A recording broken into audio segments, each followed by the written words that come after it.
Olá, eu sou Dinei Moraes, sou amigo de Jesus e faço parte do Instituto Jesus Cristo com sede em São José dos Campos, no Vale do Paraíba. Estou muito feliz por você estar com a gente, acompanhando os devocionais O Caminho, de Stanley Jones. E eu espero que nesse devocional o seu foco esteja em Jesus e nós, juntos, podemos compartilhar experiências fantásticas que esse devocional vai trazer para nós. Eu gostaria de fazer uma leitura para você que está em 1 Coríntios capítulo 15, de 35 a 49. É um texto meio longo, mas é muito importante para que você possa entender todo o contexto deste devocional. A palavra de Deus diz o seguinte: mas alguém dirá, como ressuscitam os mortos? E em que corpo vêm?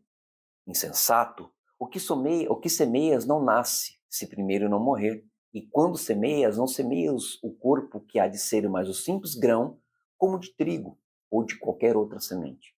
Mas Deus lhe dá corpo como lhe aprouve dar a cada um das sementes o seu corpo apropriado. Nem toda carne é a mesma, porém uma é a carne dos homens, outra a dos animais, outra a das aves e outra a dos peixes. Também há corpos celestiais e corpos terrestres. E sem dúvida, uma é a glória dos celestiais e outra a dos terrestres. Uma é a glória do sol, outra a glória da lua, a outra a das estrelas, porque até entre estrela e estrela há diferenças de esplendor. Pois assim também é a ressurreição dos mortos. Semeia-se o corpo na corrupção, ressuscita na incorrupção. Semeia-se em desonra, ressuscita em glória. Semeia-se em fraqueza, ressuscita em poder. Semeia-se corpo natural, ressuscita corpo espiritual. Se há corpo natural, há também corpo espiritual, pois assim está escrito. O primeiro homem, Adão, foi feito alma vivente. O último Adão, porém, é espírito vivificante. Mas não é o primeiro o espiritual, e sim o natural, depois o espiritual. O primeiro homem, formado da terra, é terreno. O segundo homem é do céu. Como foi o primeiro homem o terreno, tais são também os demais homens terrenos. E como é o homem celestial, tais também os celestiais. E, assim como trouxemos a imagem do que é terreno, devemos trazer também a imagem do celestial. Linda a palavra de Deus. Paulo falando aos Coríntios. Vamos então para o nosso devocional de hoje. Estamos na semana 43, sexta-feira, como a semana passa rápido, hein? Com o tema: o que produziu a igreja no Novo Testamento? O próximo fato que me faz crer na ressurreição de Jesus. Terceiro, a igreja do Novo Testamento. Ela surgiu imediatamente após a morte e a ressurreição de Jesus. Não emergiu depois de longos anos, dando tempo para o surgimento de mitos sobre os quais o movimento poderia viver precariamente. Surgiu de imediato. Abra aqui um parênteses.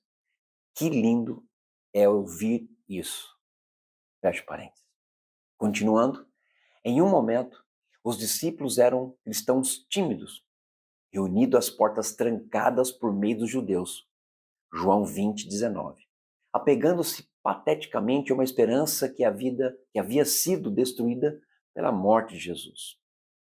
No momento seguinte, eram apóstolos irresistíveis, deixando de se esconder atrás de portas fechadas, encarando o sinédrio e a multidão de todo o mundo antigo e proclamando com alegria, uma alegria maravilhosa e irrepreensível, que Jesus havia ressuscitado e era o Senhor e Salvador. Eles faziam isso com tanto poder e confiança que a multidão que havia testemunhado a morte de Jesus via neles a ressurreição do Senhor. O que poderia ter produzido essa igreja? Um Cristo morto? Nessa hipótese, haveria um efeito totalmente dissonante da causa. Após a Batalha de Waterloo, 1815, a notícia que se ouvia era esta: o Wellington derrota. Uma névoa desceu naquele momento. A Inglaterra mergulhou em tristeza. Então, a névoa se dissipou e a notícia completa chegou. Wellington derrota Napoleão. A tristeza transformou-se em alegria. A notícia vinda de uma colina chamada Calvário. Jesus derrota. E as névoas permaneceram por 3 dias. Os dias mais tristes da história humana. Então, na manhã de Páscoa, as névoas se dissiparam e o mundo recebeu a mensagem completa. Jesus derrota a morte. Que lindo isso, gente. Que lindo. A notícia completa que eu e você nós temos é essa. Jesus derrota a morte. Continuando. E o mundo nunca mais foi o mesmo. Nem a morte foi a mesma. Onde está a morte, a sua vitória? Onde está a morte, o seu aguilhão? 1 Coríntios, capítulo 15, versículo 55. O dia mais negro e o dia mais brilhante da história do mundo são separados por apenas 3 dias. Porém, esses 3 dias dividem as eras. De um lado, dúvida e desespero. Do outro, esperança e felicidade. Stanley Jones conta aqui algo muito interessante. Subimos em um avião em Balboa, na zona do canal, na escuridão e com as persianas abaixadas nas janelinhas para não vermos segredos militares. Estávamos confinados, cegos, para o que se passava do lado de fora. Então as persianas foram abertas e eis um maravilhoso nascer do sol, com nuvens brancas tingidas de rosa e vermelho. O mundo começou na escuridão após a crucificação, confinado no triunfo da morte. Então, o terceiro dia levantou as persianas e eis o nascer do sol. Jesus ressuscitou. Que lindo isso! Vamos ver a oração deste grande homem de Deus, Stanley Jones. Ele diz assim: ó Cristo, agradeço-te pela vitória.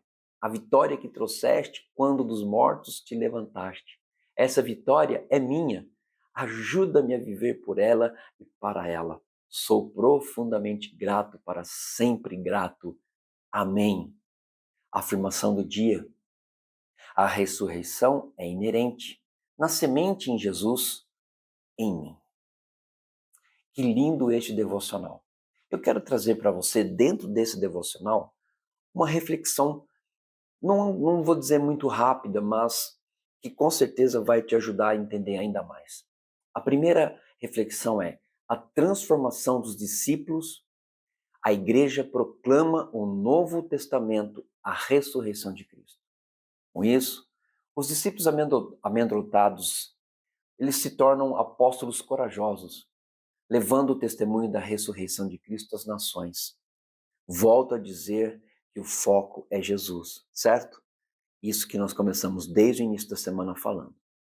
Então, quando eu encontro a Jesus e tenho uma mudança significativa em minha vida, eu passo de medroso a corajoso para enfrentar os desafios da vida.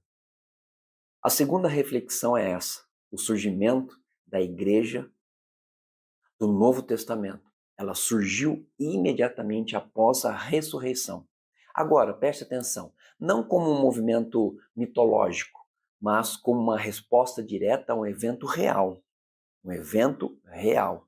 Qual a relevância dessa rápida formação da igreja?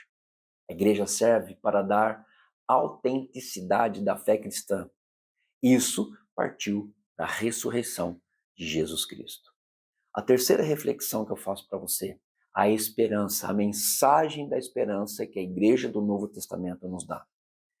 A comparação aqui está entre os 3 dias de desespero e a ressurreição que nos convida a vivermos uma nova esperança. Todo dia é o dia de uma nova esperança. A ressurreição de Cristo continua até os dias atuais, trazendo esperança, impactando a humanidade e levando esperança para os que estão desesperançados, ou até mesmo desesperados. Agora, para encerrar, uma coisa muito importante para mim e para você: a ressurreição tem validade a partir do momento em que eu esteja em Cristo, vivendo por Cristo, ou seja, conectado em Cristo ou conectado na videira. A esperança da ressurreição se renova quando, como ramos, recebo da essência da vida que produz satisfação e que nada mais é, neste mundo, que você vai ter esperança em Cristo, vivendo em Cristo. Se Cristo ressuscitou em você, acredite nessa verdade. Você ressuscitou para viver uma nova vida que não apenas tem esperança em si mesmo, mas produz esperança para aqueles que estão próximos. Então, o desafio é este: permanecer firme em Cristo, receber a Cristo, regozijar em Cristo e repartir o que você recebe de melhor em Cristo, que é a vida e a vida em abundância. Eu espero que esse devocional tenha falado muito ao seu coração e que a ressurreição seja algo vivo em você todos os dias. Deus abençoe você e até breve no próximo devocional O Caminho de Stanley Jones. Fique com Deus e até lá.